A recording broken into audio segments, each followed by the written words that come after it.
All right. Well, hey everyone. I hope you're enjoying all the various sessions at SF Summit today and tomorrow. My name is Adnan Bilwani, and I'm a senior specialist for the Builder Experience team here at AWS. Let me also take a moment to introduce you to my colleague, Brian Beach, who is the tech leader for our DevOps community within AWS.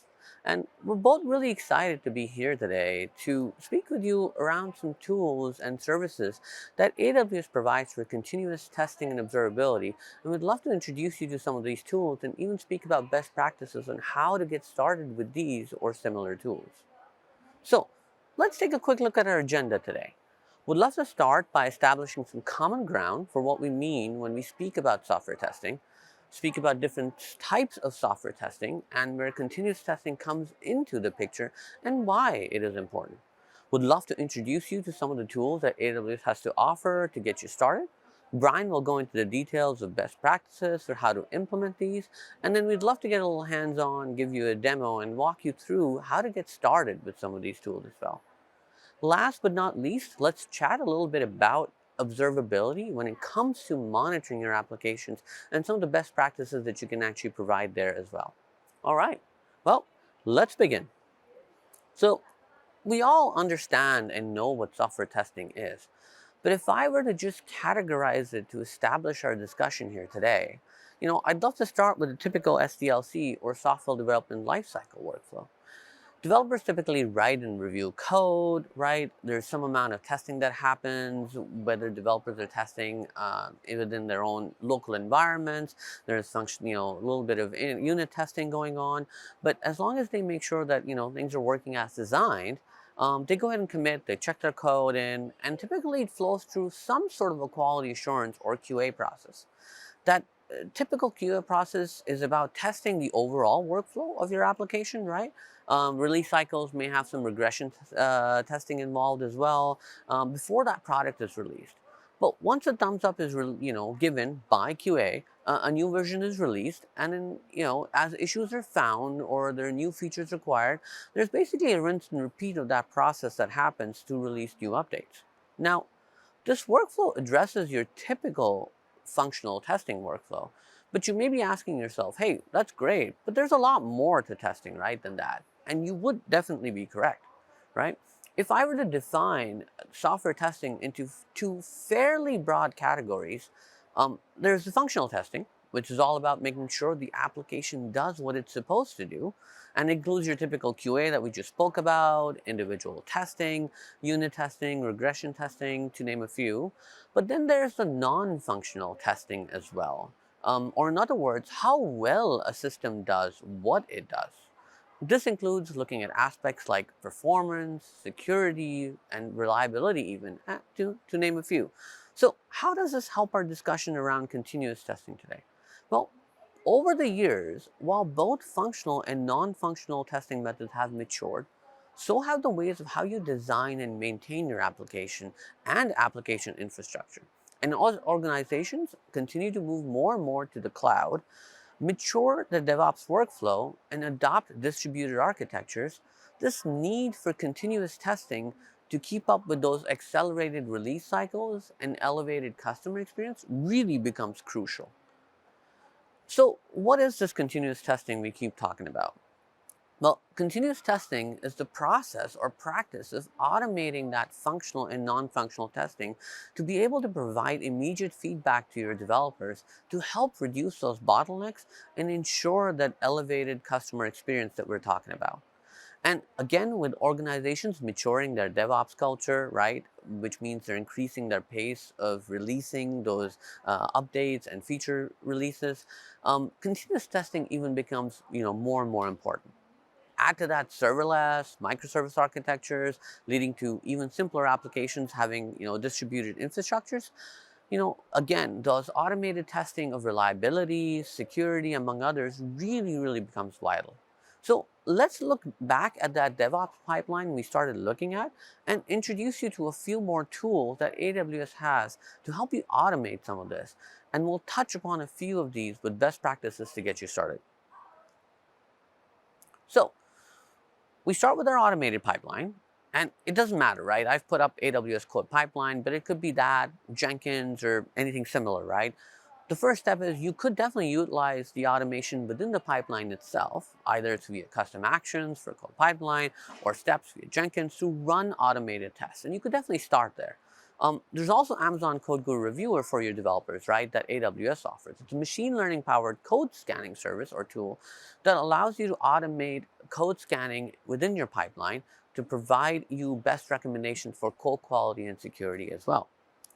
Moving on, that was all about build and test. Moving on to the integration and validation phase, where you have access to some of the other fully managed services. There's AWS Device Farm, which allows you to test mobile apps in parallel. So if you're developing mobile apps, you now have access to a massive collection of physical devices in the cloud.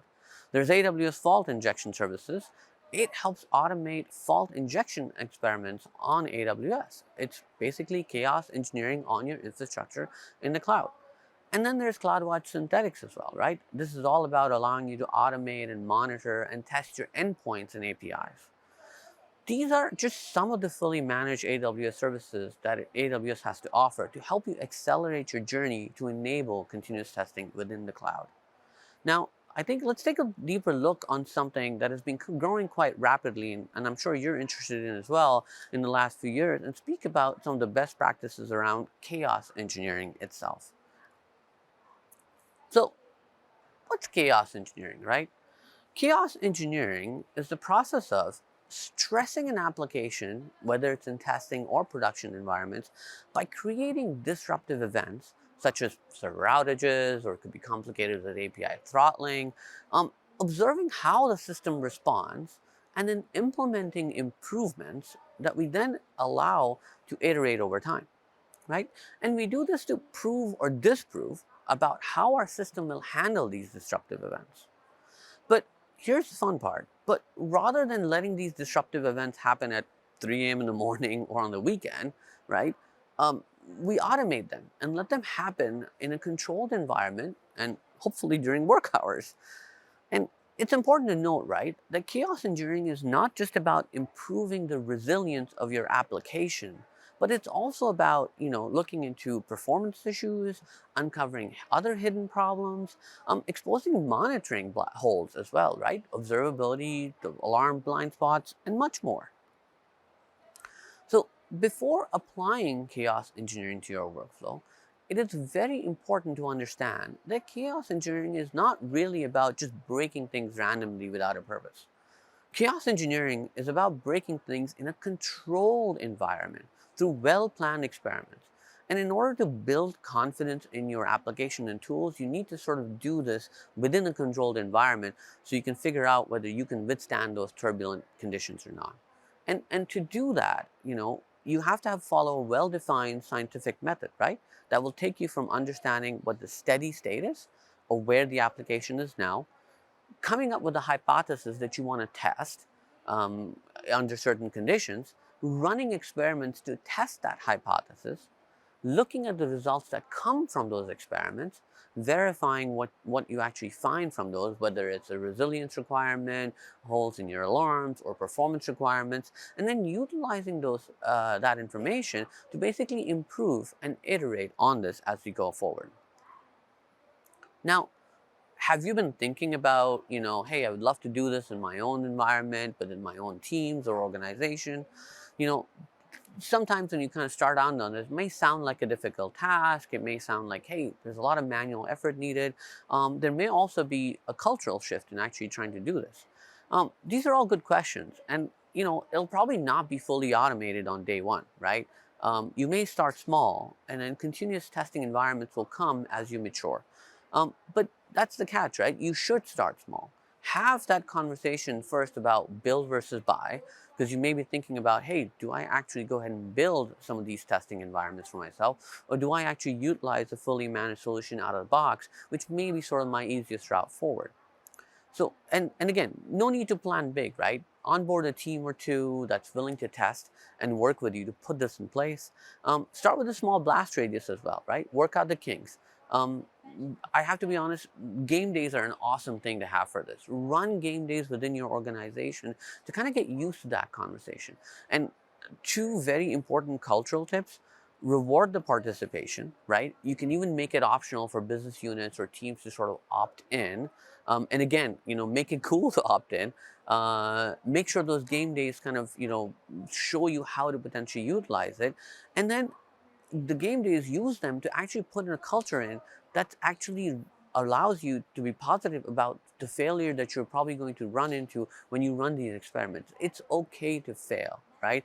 Because that's how you find areas to improve on it, and you do it in a controlled environment, hopefully pre-production. And it's finding those areas earlier and then improving upon them as you go forward. So automation, that will come as you mature. So let's walk you through AWS's fully management fault injection service for running these chaos engineering experiments. It's an easy to get started service. It lets you reproduce real world failures, whether it's like simply stopping an instance, maybe terminating it, and even run more parallel complex experiments like throttling APIs at the same time you're stopping or terminating instances, and much, much more. Let's start by talking about and displaying the workflow of a potential simulation from the fault injection simulator, right? You can currently use the AWS FIS service via either the console itself or the CLI, right? The console is easy to get things started, and you can utilize it for game days and so on. And you can actually use the CLI when you're looking into automation within your pipeline itself. FIS integrates with AWS IAM, or Identity Access Management, to make sure you can set up proper controls as to who has the ability to run those experiments, what you run the experiments on, and what kind of experiments you're running on as well. When you create your experiments, you set up a template that you can actually reuse again and again to again schedule those experiments if you need to. Once these experiments start, they inject failure or whatever, however steps you set up into your resources. And then some of the best practices around setting this up is you should use CloudWatch alarms to make sure that you have some safeguards set into place to stop these experiments if things are, starting to look not very normal, as they say. If you have third-party observability solutions, you can use that to integrate via EventBridge as well to do some of those stop conditions as they go for your experiments as well. Now, as we talked about it, let's dive a little bit deeper into those experiment templates, right? To use these services, you need these four components. There's the actions, which is what you are going to do in the experiment. There's the targets, which is what are you focusing your experiment on in terms of resources, whether it's EC2, RDS, or so on. There's the experiment template, which basically takes these components and binds them to a template that can be reused, and then it's the experiment that you run as well itself. So let's take a look at that experiment template and look at all the components that you need. If you are using the console, you can simply just use the UI to walk yourself through defining a template, and it's actually pretty easy to get started and run a few simple experiments. If you're using CLI, you can use a JSON or YAML as the different parts of the template, and you can utilize that to create an experiment template as well.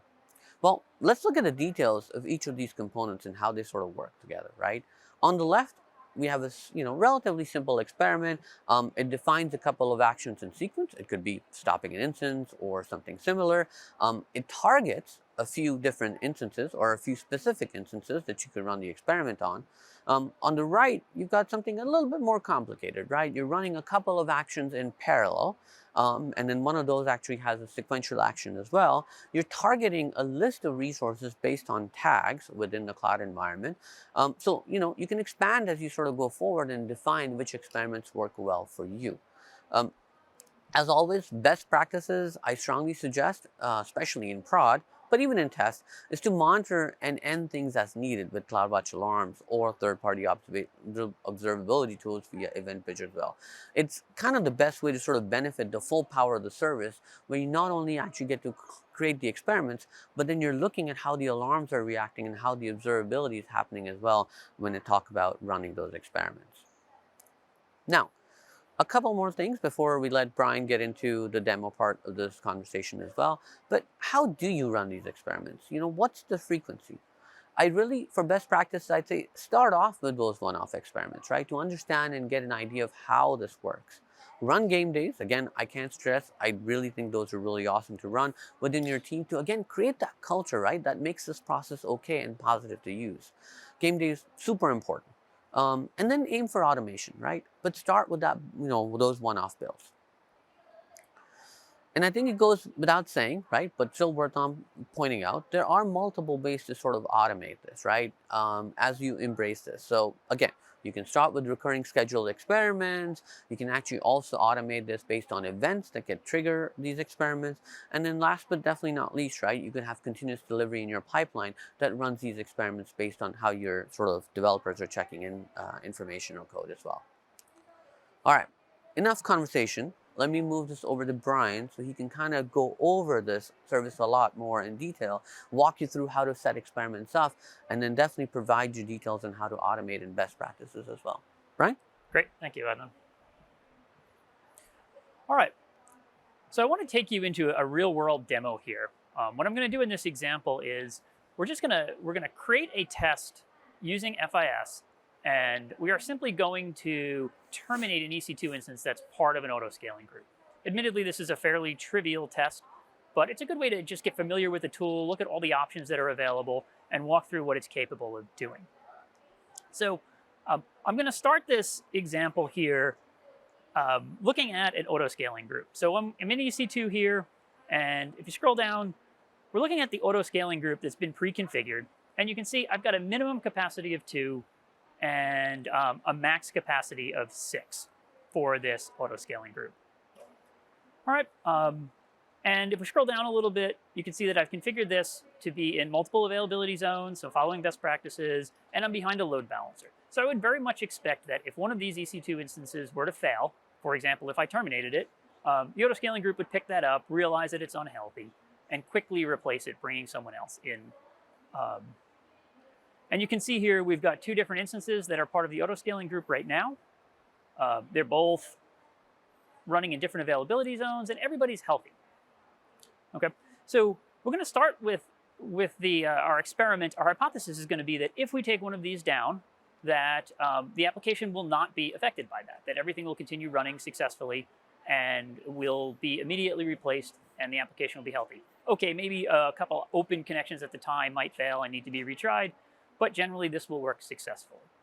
In addition, previously I've set up CloudWatch, and so here I'm in Synthetics, and I've created a canary. So this canary is simply just going to do a GET request against this site, and it does that every minute.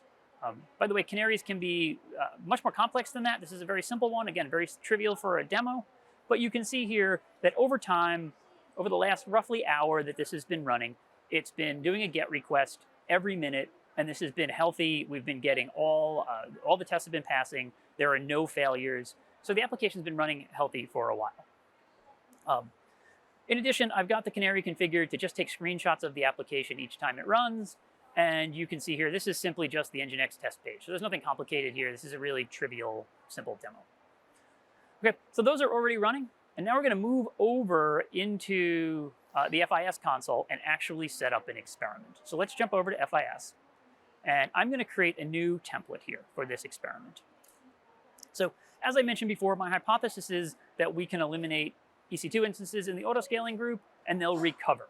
And what I'm going to do is I'm going to terminate 50% of the instances in the auto-scaling group and make sure that that doesn't have an adverse impact on my application. So I'll put that in as the description. Names are optional, but I'll say terminate half just to put a name in here so we can keep track of what's what. And I'm going to assign it an IAM role that I created previously. This simply gives FIS permission to act on other AWS resources for me, for example, to terminate an instance. And then, as Adnan mentioned, we need to add actions into our template. So what is this actually going to do? What is this experiment going to do when it runs? So I'll come in and I'll create a new action to add. And of course, as we've already discussed, this is simply going to terminate an instance. So I'll just call this terminate instances. And then we'll go in and we'll pick an action type for this. And I'm going to pause here for a moment and just walk through. I'd like to take you through all the different options that are available. So we'll start with the EC2 instances, since that's what we're going to do in our demo. And there's lots of things that I can do. So I could do things like reboot an instance. I can terminate an instance. I can stop an instance. If we're working with spot instances, I can look at spot instance interruptions. What would happen if my spot instance was interrupted while this application was running? Moving on to containers in the ECS world, I can drain the container instance. In other words, take the EC2 instance that's hosting my containers and shut that down. Or I can stop an individual task, which is essentially a collection of containers. I can do similar things over on the Kubernetes side with EKS. So I could eliminate the node group and again, take out the host that's hosting all of those containers to make sure that there's resiliency built into my application. Next on the list here are a couple items, couple actions for AWS APIs. So we can simulate an error in the API. If, for example, my application needs to describe resources, describe the EC2 instances, what would happen if that got throttled or the AWS APIs were unavailable or returning an error? Would I be able to gracefully recover from that? We've got a couple options for RDS. This would be either an RDS instance or an Aurora instance. If it's a redundant cluster, well, I can do things like cause a failover, make sure that failovers are graceful, or I could reboot an individual instance. Then moving down, there's a couple options here for stressing the operating system itself. So we want to inject false stress into an environment. Can we stress the CPU, the memory, the IO, or maybe even kill one of the running processes to make sure that there's resiliency built into the application that's running on the operating system and not just the resources.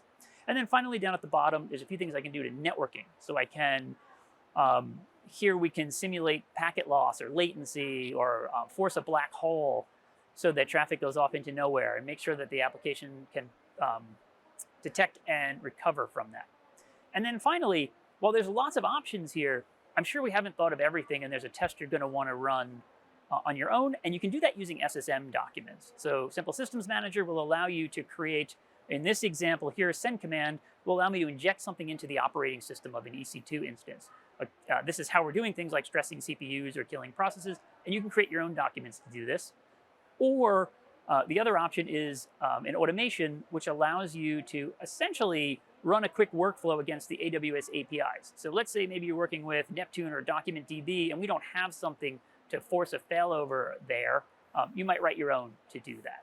So it's there's lots of pre-created options here, but there's also a lot of ability for you to extend this and write custom actions in your experiments.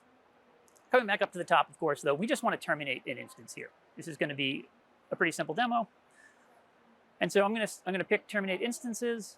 And note, I could add more actions here, right? Probably if this were a real world experiment, you'd do multiple steps. Maybe you would stress CPU and then stress memory and then stress IO and do these one by one.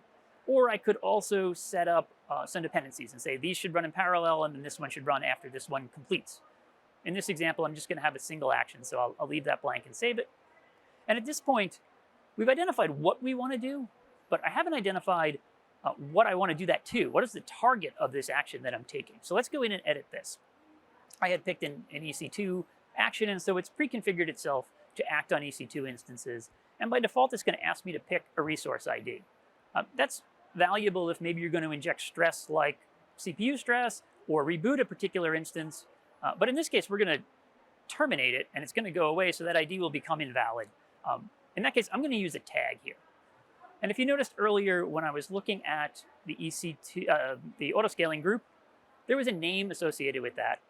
It's called FIS stack autoscaling group, and that tag propagates down to all the instances. So by specifying name equals FIS stack, I can essentially identify all of the EC2 instances that were launched by that autoscaling group. And I'm also going to add now a filter because I don't want to act on instances that aren't running. So I'll set a filter that says I only want to terminate running instances. So you can act on any of the filters available in the describe APIs. And then finally, I'm going to tell it which instances I want it to pick. I don't want it to terminate all the instances in the autoscaling group. That would clearly have an impact. So I'm going to instead say, let's terminate 50% of whatever is currently running. And I'll save that. And the next thing that I'm going to pick is a stop condition. And I can pick any CloudWatch alarm as my stop condition. If you remember, we had a canary running that's monitoring this application. So I'm going to use an alarm associated with that. As long as the canary stays happy, this will keep running. The stop condition will allow you to stop a test. Let's say we had an example where we have multiple actions that are going to run sequentially. If the first one causes major pain to the application, we don't want to continue running. We want to abort that test so we can recover. Okay. And then finally, I'm going to pick a CloudWatch log target to write logs to. Just like most AWS services, everything's integrated here. So if anything goes wrong during this experiment, it will log that here. So I'll create that. And so now we've got a template created. And just to review really quickly, right, this is going to terminate half the autoscaling group instances. It's going to look for EC2 instances and terminate 50% of those tagged with this name. All right, so let's start that. Go up to actions here and we'll hit start. This is a potentially destructive operation, so it's going to ask me to confirm it and make me type start, which I'll do, and then we'll start the experiment. Okay, and now the experiment is initializing. If I refresh this, you'll see it move into a running state, and then you can see the individual actions. There's only one complete as it's running. Now I'm going to fast forward about 60 seconds in here so we don't have to wait. And let's jump back over into the autoscaling group and see what happens. So you can see that last item, that's the instance that has terminated. It's still in a terminating state. It hasn't even finished shutting down yet, but the autoscaling group has already seen that and launched a new instance in response, which has become healthy and is already serving traffic. And if we jump over to a CloudWatch dashboard that I've created, you can see first, my canary's been monitoring this throughout, and it's been healthy. There are no issues with it. It never detected a problem. You can see here where the instance was terminated, and my running instances went from 2 to 1, and then again where the autoscaling group immediately responded and replaced that. So this is just an example of what you can do with FIS. Clearly, this is a trivial example. Probably there's no value in actually testing that autoscaling groups do what we say they do. That's been heavily tested. What you really want to focus on in a test like this is the rest of your application going to respond okay when this happens? So for example, are you caching a DNS entry or ARP entry for one of these machines, and when it gets replaced, your application can no longer find it? That's really the kind of thing that you're trying to find with these experiments. So with that, I'll turn it back over to Adnan to continue.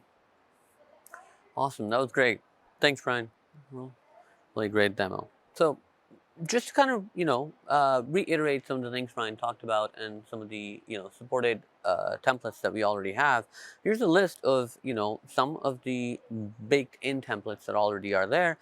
Spot instances, API throttling, increasing memory, latency, and so on. And then as Brian sort of talked about, there are other things more complicated you can do via SSM as well, via either automation or other means as well. So, there's a document out there that we tend to update. And so, there's a lot more that you can look into as you sort of go through this conversation.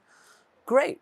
So we spoke about continuous testing. We dug a little deeper into some of the best practices for running fault injection experiments as well for chaos engineering. I'd like to take some time to also address this from the ops side of the story a little bit, right? You've been testing and running experiments on your applications to make them more reliable, but how are you helping your developers detect a lot of these issues as well as they happen? I'm talking about that trend, right, for a shift left that we kind of hear about, and it's taking a lot more speed, the last couple of years. It's brought this need for developers to sort of align some of the operations burdens earlier in their development pipeline to kind of have a little bit of an idea, right? In other words, let developers start seeing what it looks like when we talk about uptime, SLOs, and monitoring, so applications are more resilient once deployed to production. And the catch here, though, is to give them tools that give them insights into their applications without burdening them with the heavy lift of operations as well. So I'd love to take some time to introduce you to some of the fully managed tools and services that we have to quickly start your journey on monitoring applications and debugging them from a DevOps perspective as well. We'll start with basically AWS X-Ray. This helps developers analyze and debug production distributed applications, such as those that you're building using microservice architectures, and it takes tracing data and really provides really great insights into the applications that you're running across AWS and different resources as well. You've CloudWatch, right? Amazon CloudWatch, we've heard a lot about it. Amazon CloudWatch anomaly detection allows you to look at anomalous behavior in your environments, and so it allows you to switch those thresholds up and down a little bit, and we'll talk a little bit about those in detail as well. Then there's Amazon DevOps Guru. it's a service that's based on machine learning models, looks at your CloudWatch metric data in addition to other data as well, and really helps you correlate events and metrics together and lets you look at the resources from a single pane of glass to really show you how it is impacting or how resources are being impacted via your application as well. Then there's obviously Amazon Code Group Profiler as well, which allows you to detect application performance optimization. Of particular interest here that I'd love to talk about because of its AI/ML capabilities is DevOps Guru. So let's take a deeper look. So DevOps Guru is a fully managed ML-powered service, as I said, that helps you monitor your applications and automatically improve that availability to prevent downtime.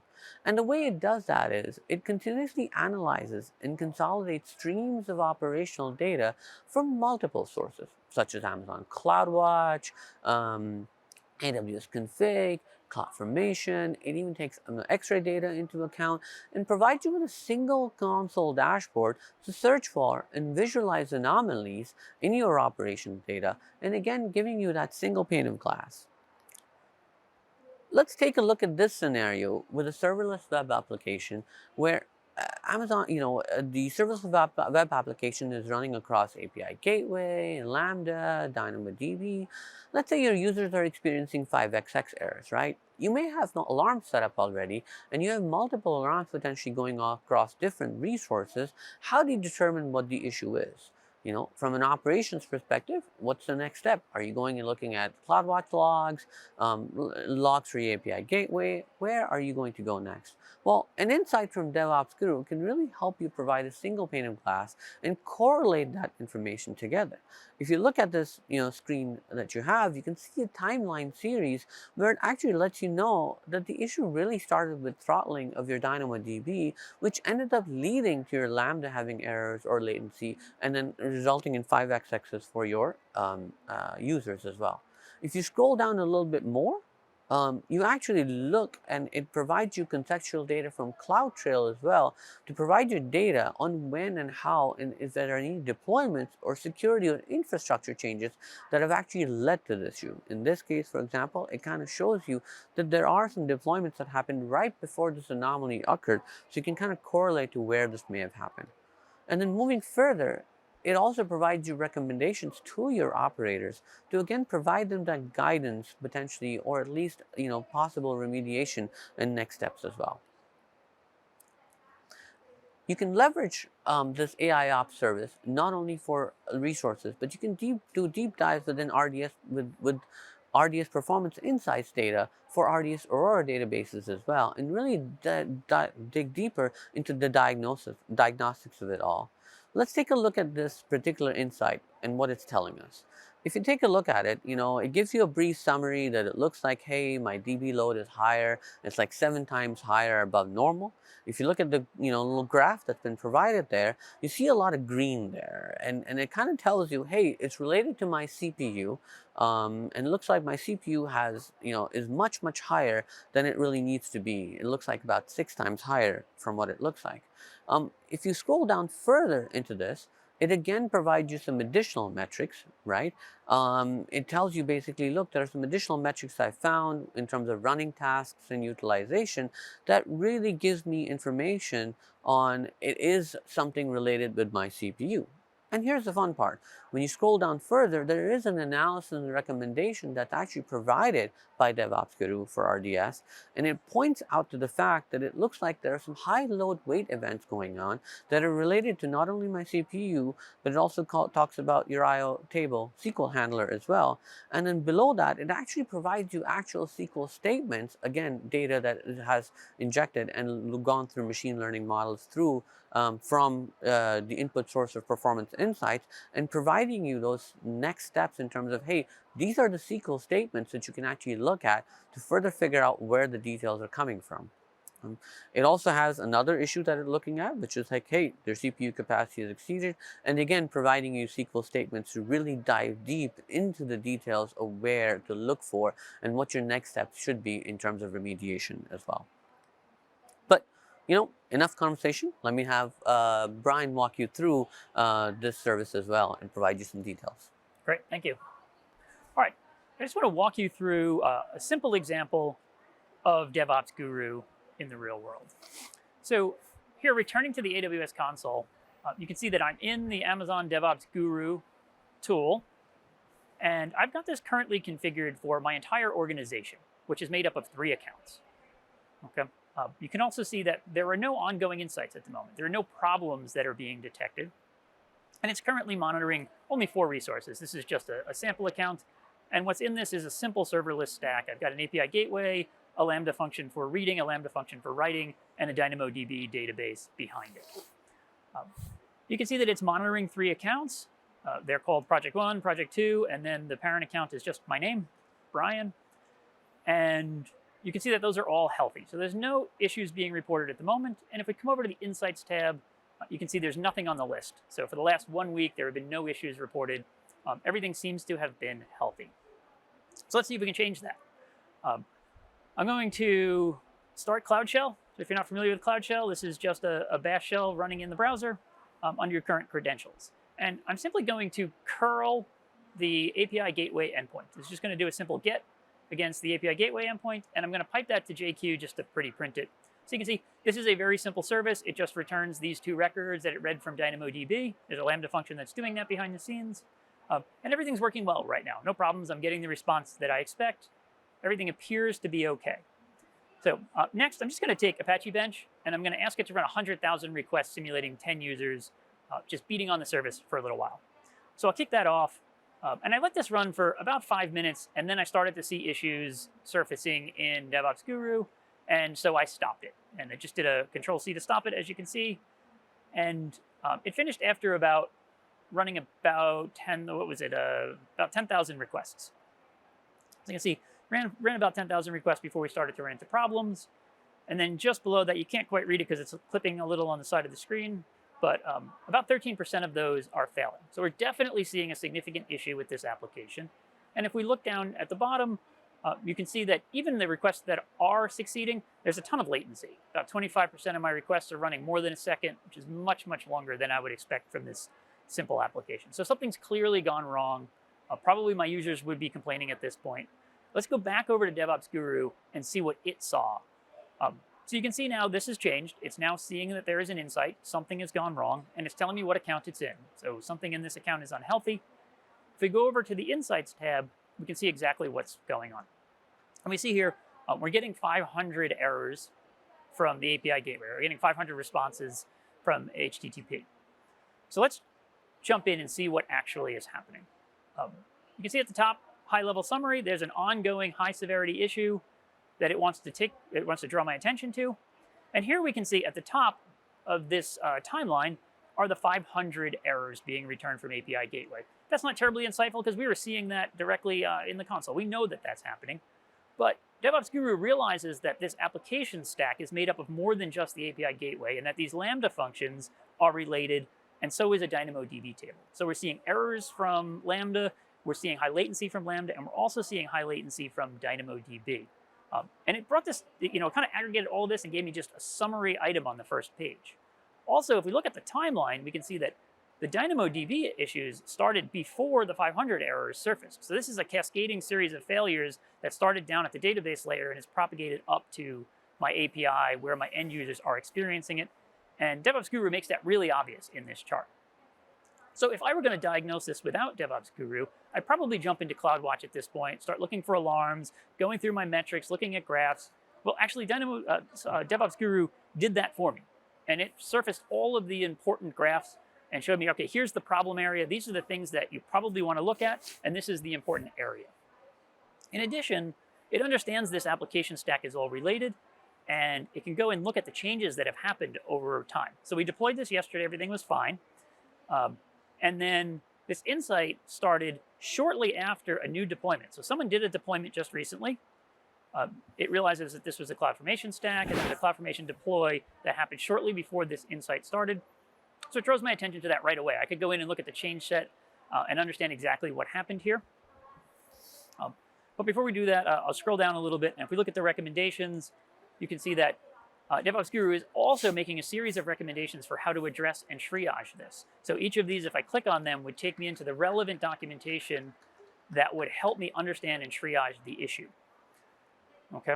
And of course, if you haven't guessed at this point, the issue here is DynamoDB. That's where this started. And the developer that did that last check-in accidentally checked in some of the settings from dev. And so we've severely reduced the capacity, the read capacity on the DynamoDB table down to the where our development instances are configured.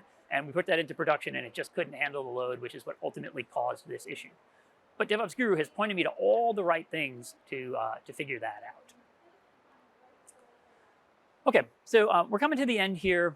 I want to talk a little bit about how to get started here. What would you do to use these tools? So first of all, start with the easy experiments first, right? Look for the low-hanging fruit that is available. Where can you get quick results easily? What are the obvious areas that you want to go after? And particularly, don't jump in too big, and especially with fault injection service, right? Don't jump in too big. I know in the fault injection space, in chaos engineering, there's a lot of talk about running this in production and beating on your production environment all the time. Clearly don't start there. That's not going to end well. Start in a non-production environment. Maybe call this from your CI/CD pipeline that's doing your builds to do some additional testing, and start small and then iterate and keep building on that over time. Okay, some additional resources if you want to continue looking into testing. Start with the well-architected framework. This will give you a good broad basis for the different areas of testing that you should be looking at and things that you should be thinking about. Maybe read more about Fault Injection Simulator and DevOps Guru. And then also for Fault Injection Simulator, there's a series of samples here out on GitHub that you can look at for how to use it, and some additional patterns for how to build those custom SSM documents that are beyond the things that it does out of the box. Okay. And of course, as you are progressing and learning more about these, there are lots of training resources available. So on the left there, AWS Skills Builder, just kind of self-paced learning that you can do online for free. And if you want something more immersive, there is AWS certifications where you can go and be immersed in these technologies.